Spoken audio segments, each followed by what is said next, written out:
Now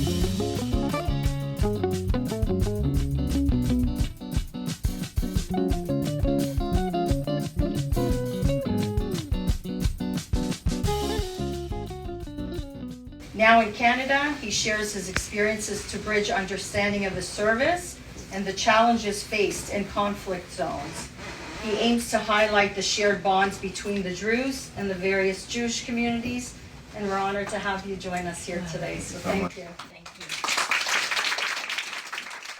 That's what it sounded like recently as IDF combat veteran Nohad Mansour was the guest of honor at a gathering of Jewish Canadians ushering in the Sabbath in a private home in Toronto. It's a scene the 22-year-old frankly didn't expect when he arrived in Canada 4 months ago to spend an extended visit with his sister, who's studying in Kingston for her PhD at Queen's University. Back home in his village of Isfiya near Haifa, he knew what Shabbat dinners looked like. He has many close Jewish friends, including his army comrades from the 101st Paratroopers Battalion of the IDF's Sayeret Matkal, the elite commando unit he served in with his mandatory army service that ended just before October 7th. But Mansour didn't realize Jewish people living outside of his native Israel practice their religion or are such strong supporters of Israel. He is an Israeli Druze, and he was wounded during his mandatory army service after high school.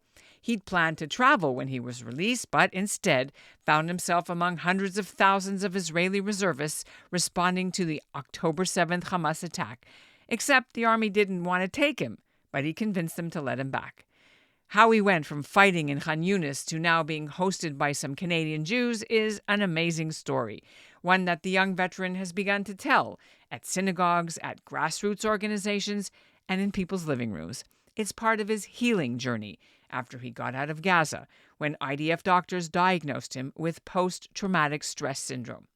Now, here in Canada, Mansour has seen the surging anti-Israel protests for himself, and since he can no longer wear his trademark paratrooper's red beret or his uniform, instead he's decided to try to educate people about the Druze minority in Israel, about how the recent Hezbollah attack on that soccer field in the Druze city of Majdal Shams was personal, and about why his family has felt compelled to do its part over the years as loyal Israeli citizens. I think the value that I bring to the table here is something that I can bring it to Israel, but I think it's important for the rest of the world to hear and know. I'm Ellen Besner, and this is what Jewish Canada sounds like for Tuesday, August the 6th, 2024. Welcome to the CJN Daily, a podcast of the Canadian Jewish News.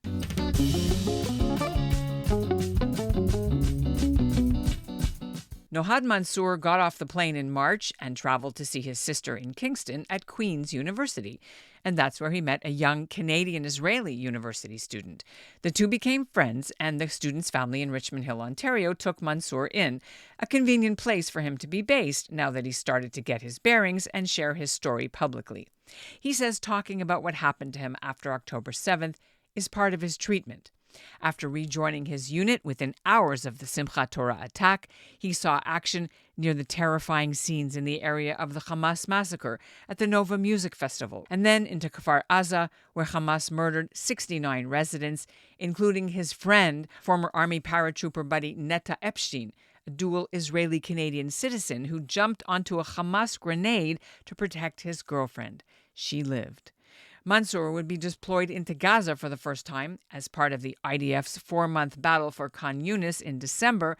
It's home to Hamas's military leader Yahya Sinwar. It's Gaza's second largest city. It's now mostly destroyed.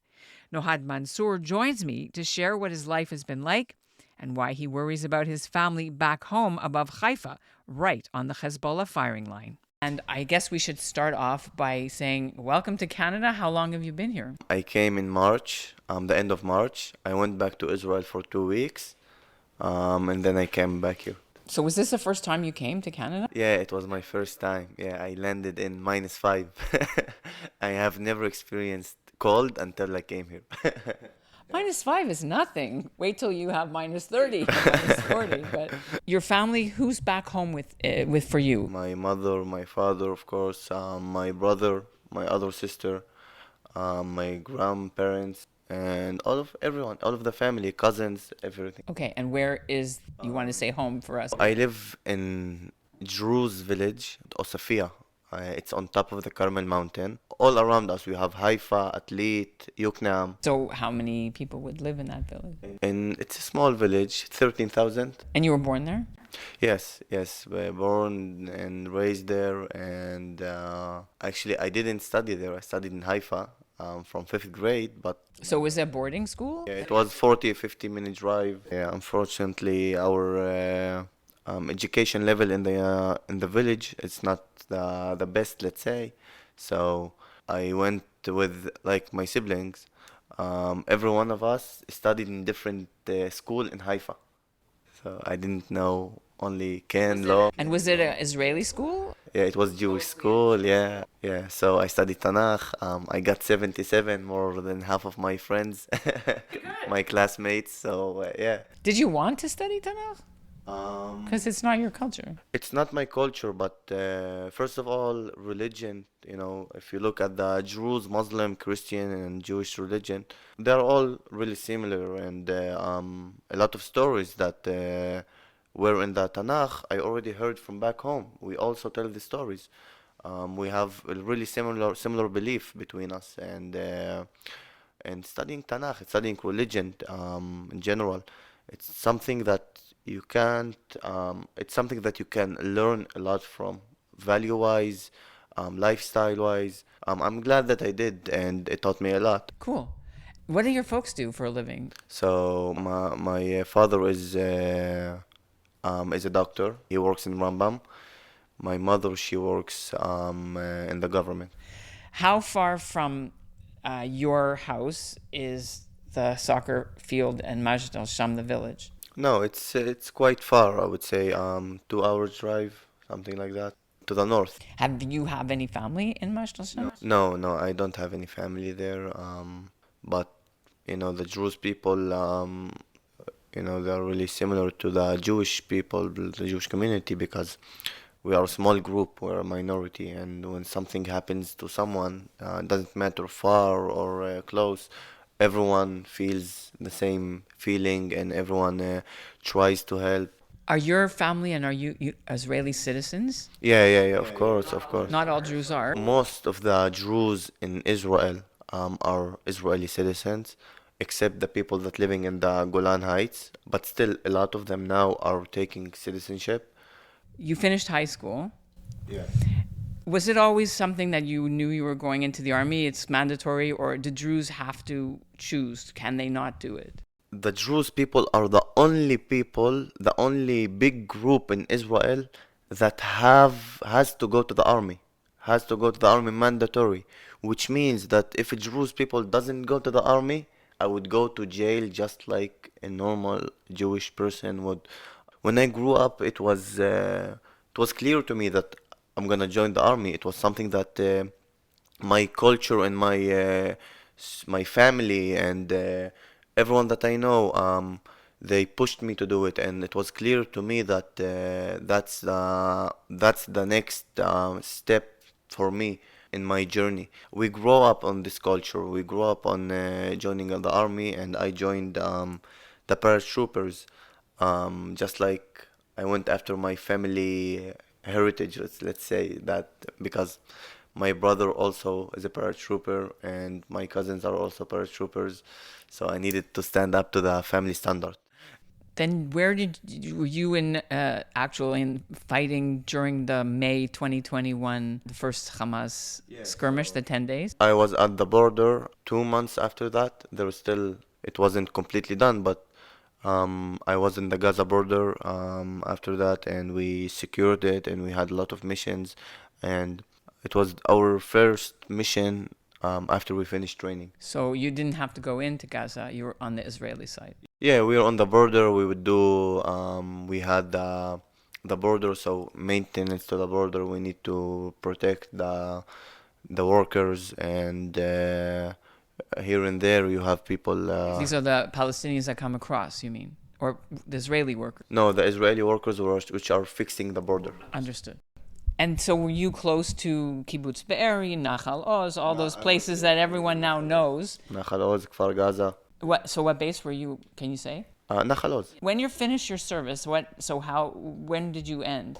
I finished my service in August 2023 with an exemption from the army after I lost my hearing in a few combat situations. Did you want to tell us about that injury? It's let's say it's happened in the West Bank. We had some incident, and here, like, I had to shoot, and I was without any earplugs, um, and someone who's next to me also shot and destroyed my hearing. So, Is that common that there's not enough equipment? no, but it was a surprise out of nowhere. So you don't have a lot of time to think. You don't have a lot of time to now. You have danger in front of you. You need to put your Understood. So, because now I'm asking, you know why I'm asking? Because this time there was so much shortage because so many people were called up all at the same time. They didn't have equipment. So I was asking if that was the problem. But now I understand it was just a one-time thing. in the mandatory service, the people that are in the mandatory service, they have the best equipment. But the reserve draft at first, because the percentage of the reserve draft, it was 150%. So they didn't have a lot of equipment on standby. I finished my army service, and I got an exemption, and I thought that's it. Did you want an exemption?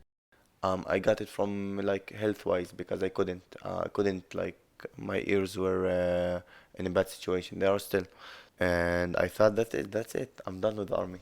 Do you have to go to rehab because of the hearing problems? No, my hearing is completely lost. I would need to get one day hearing aids. That's the only solution. So I finished my army service, and I didn't do a lot. I was working a little bit here and there. Most of the time, just recovering, sitting at home. Usually Israeli kids, they go traveling, they go to Nepal, they go to Thailand. I think of myself as an Israeli too. So I was supposed to go into South America and to do all the way from Argentina to Mexico.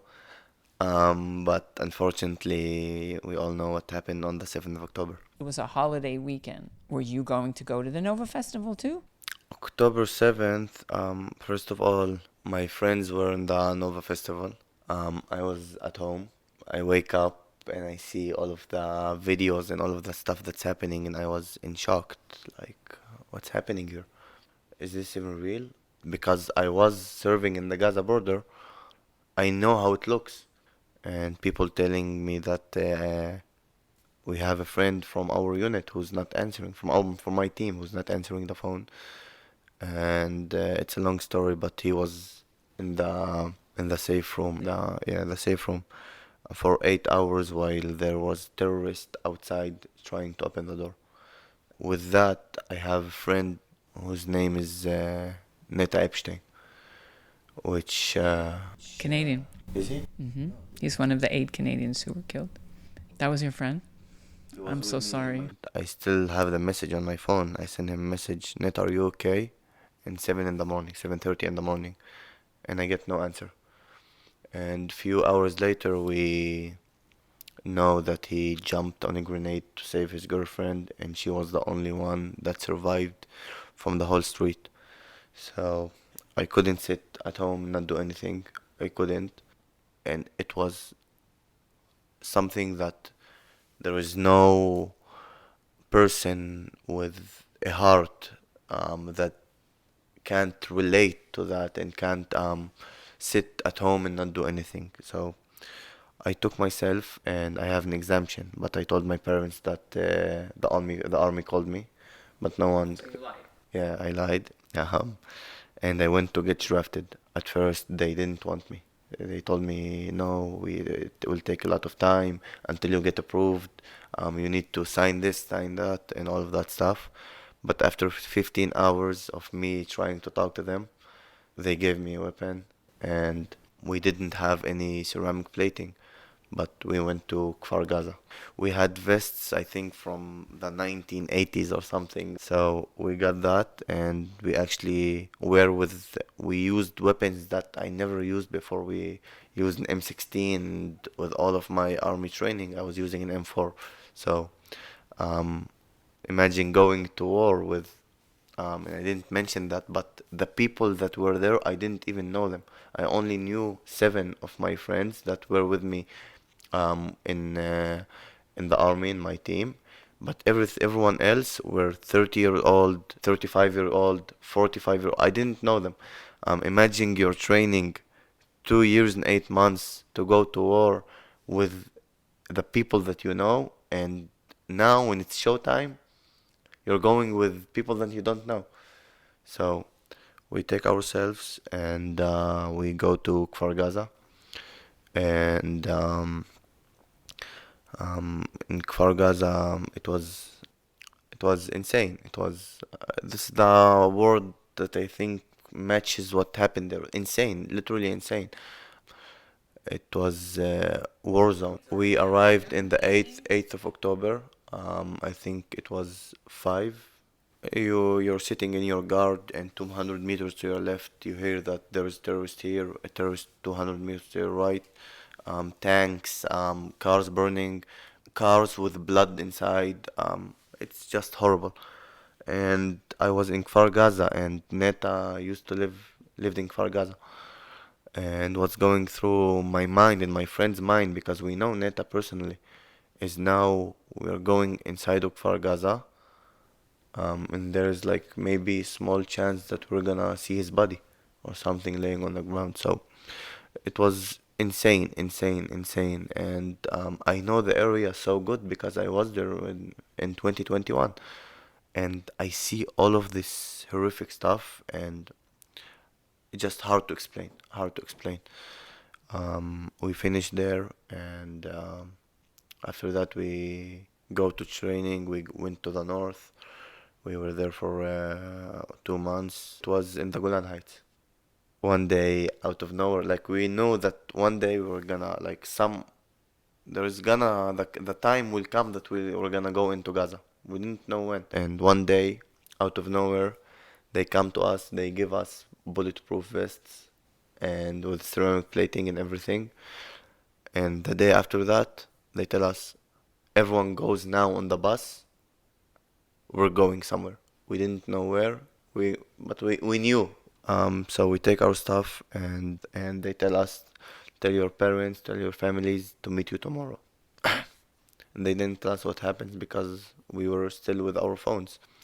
So Oh, right, because our listeners, many of them know that they take the phones away when you go into Gaza and then they give them back to you later because it's dangerous. yeah. So we get to the south, and I remember my dad comes to me, and before he left, he told me, um, "I'm really proud of you. Do what you need to do. Do what you have to do. I trust you. I believe in you." And he left, and like they took our phones. They told us what's the plan, and everyone was starting to get their bags, their weapons clean, everything on point. I remember when I finished my packing, I weighed around 80 kilos, something like that, and I went on the scale and I weighed 145, and it was 65 kilos of just so heavy, like ammunition, water, food, clothes. I had actually a missile on my back. We got to the Gaza border at around 12, something like that, and 12 p.m. And so we didn't sleep that night as well. And we crossed the border at around 5 a.m. Did you sing anything or pray or? The Druze people specifically, I think, I did my pray, but more than that, I believed in what I'm doing. So when you believe in what you do, you don't really have a sense of fear. I saw that we were just changing our phones and I saw a picture of three guys in uniform as your screensaver, and I want to know if you want to tell me who those people are and when it was taken, why it's your screensaver. In the army, in the reserve draft, all of us did only mustache, and I took a picture with both of my friends were with me from day one in the army. Are they both still alive? Yeah. And they were Yeah. with you? They were with me in the tough times and the hard times. Veterans of the 73 war have told me that when you go into the tunnels, it's not something you can prepare for. And it changes you as a person, and you're not the same afterwards. That's what they told me. So I wondered if that means something to you. I didn't talk about it, but I had a near-death experience where I would say I'm lucky to be here and I'm lucky to be alive. And that gave me, when you're in a situation where you're destined to die, and not only once but twice, and you feel like you somehow got lucky, and somehow, some way, you got saved, you got spared. I think your perspective on life changes when you're that close to death. The main thing that you want to do is to live. And you start thinking about yourself like, what did I do in this life to help, or how people are gonna remember me as. And after I knew that I'm destined to do bigger things, and things that not things that are agreeable from everyone, but controversial things, to do things that are controversial. And um, when you know that a high percentage of the world doesn't agree with you and doesn't support you, and you believe in the things that you do, and you know that that's the right thing to do, I think it gives you, it's something that you should do, not to listen to those voices. But then, of course, I need to ask you, when you went into Gaza and you saw what you saw, and then the world shows pictures of dead children and broken hospitals and stuff, how do you hold both in your hand? As a person who, first of all, grew up with the Jewish people, and as a person that went to the army and volunteered back to the army, and the things that I saw and the love that I got from my society, my people, my everything, I think that you know that the things that hold you, the value is the are the values that you get from your surroundings. And the people that I know that went and fought with me in Gaza, they are all good people. They all want to do a positive impact on the world, and they are really special people. So I can't even imagine a person with those positive thoughts. I didn't mean that. Maybe you didn't understand my question, and I appreciate the answer. I'm trying to say, when you are a soldier and you see destruction, even if you're going with the right thing, how do you hold both? You don't really think, because you now you're a soldier. You need to do what you need to do. You have a mission, and they tell you to do A. You need to do A. If you need to do B, you need to do B. But of course, our missions start with sense of humanity. Our missions have good values. Our our thinking is with good values, with good understanding of the place that you're in and what your mission is and why you're doing that. So Because it must be uncomfortable sometimes when you now are a civilian in Canada. So then you see all these protests and everyone's saying genocidal baby killers, and as an Israeli Druze soldier. So how do you handle that? I think if you really want to change the world or have an impact on the world, you need to get out of your comfort zone. I thought I would come here to Canada to heal, but I think my values, they become more important than my PTSD.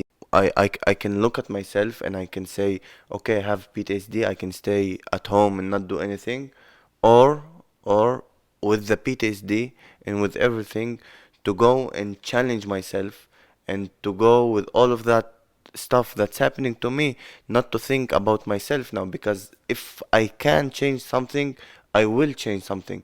PTSD won't stop me from that. If I will sit at home and I will start thinking about the PTSD, I won't get out of it. I take myself every day and I thank God for waking for another day, waking up another day, and I know that I'm here for a reason. Someday, somehow, if I can change someone's perspective about the things that I believe in, the things that from someone who actually saw the evil and looked at the evil in their eyes, I can say from myself, because I was there, I've been there, I saw everything. I can say that those things aren't right and I have to change them. And people here, I think most of the hatreds comes from ignorance. I think that's most of the people that go against Israel. I'm not saying Israel is perfect. Israel is not perfect, but at least in this world there are the good guys. People need to understand that. So you're here doing talks, but you'd like to maybe stay in Canada a little bit? I want to stay in Canada. I think that the work that I'm doing is important. Explaining about what happened to me, and I tell my life story, especially as a non-Jewish person, and I give another perspective on Israel, in the life of Israel, in the life of a non-Jewish Israeli, and I surprise people a lot. I will tell you like small story. I was in Kingston and there was a protest and a Palestinian protest or an anti-Israel protest, and someone started walking, following me, and he started asking questions, and eventually I talked to him and he told me where you're from. I said Israel, and he started telling me Nazis, genocide, all of those stuff, apartheid, the standard. But I started talking to him, and eventually I told him, you know what's happening to the Arab Israelis? And he said, yeah, apartheid, genocide. And I was like, nice to meet you. I'm an Arab Israeli. And he just didn't say any word after that. And he was like, but wait, so are you Palestinian? And I was like, no. So he was like, um, you're occupating the land and all of the occupation, all of that stuff. And I said, no, my family been there for 400 years. What occupation? I knew how much the people here just don't know. I want to just finish on the whole country, the whole world is having eyes now on Israel because of the threats, right? Since the assassination of the Hamas political leader Ismail Haniyeh in Tehran, and the other guy who helped plan the Majdal Shams soccer attack. So, what is your mood as you're waiting and watching for this kind of whatever retaliation? Because your folks are right in the way. It's stressful. War is never something good. I hope that no one knows war, but for the people that know war, they know how difficult it is and how stressful it can be. Um, because you take yourself and you go fight to protect your family. And when a war is closer to your family, it's harder. For example, my brother is gonna get drafted this few days. Your baby brother. No, he's a bit older than me, for 2 years older than me.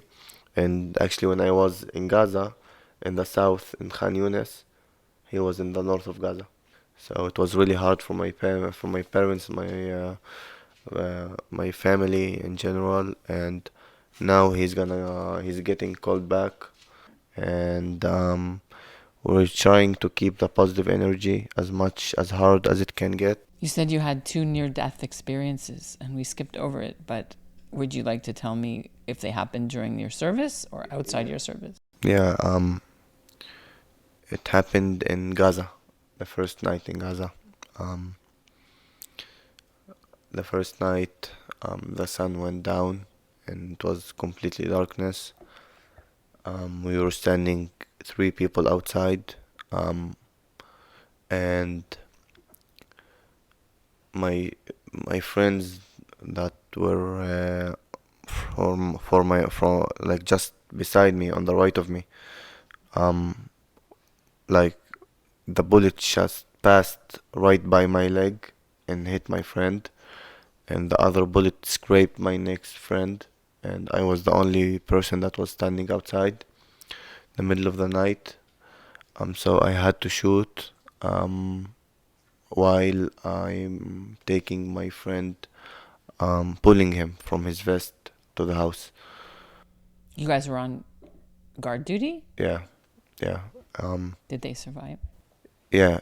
One of them, Thank God. his leg is paralyzed, and he's actually Druze. So we see how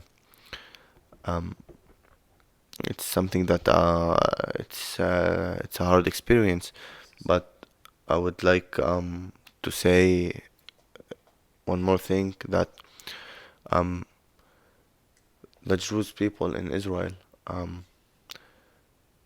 they have the highest percentage of people who go to the army. It's standing on 83%. Meanwhile, I think the Jewish percentages of joining the army, it's around 70. And Of course, the religious don't, although they have to starting now. yeah, and I would like for people when they look at Israel, not to think that there are only Jewish people in Israel. There are a lot of other groups that are living in Israel peacefully, and they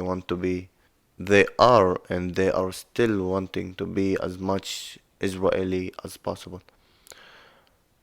And I think if we spread that fact, it will go and it will help every scenario when someone is trying to explain Israel. It will help Israel in so many ways. Thank you so much. Of course, thank you so much for having me. And that's what Jewish Canada sounds like for this episode of the CJN Daily. Now, Nohad Mansour has just received his temporary Canadian work permit, which the federal government has been granting to people with either Israeli or Palestinian passports during the war.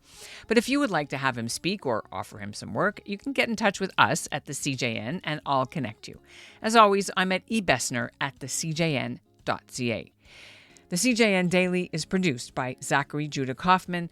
Our executive producer is Michael Freeman, and our music was composed by Dov Beck-Levine.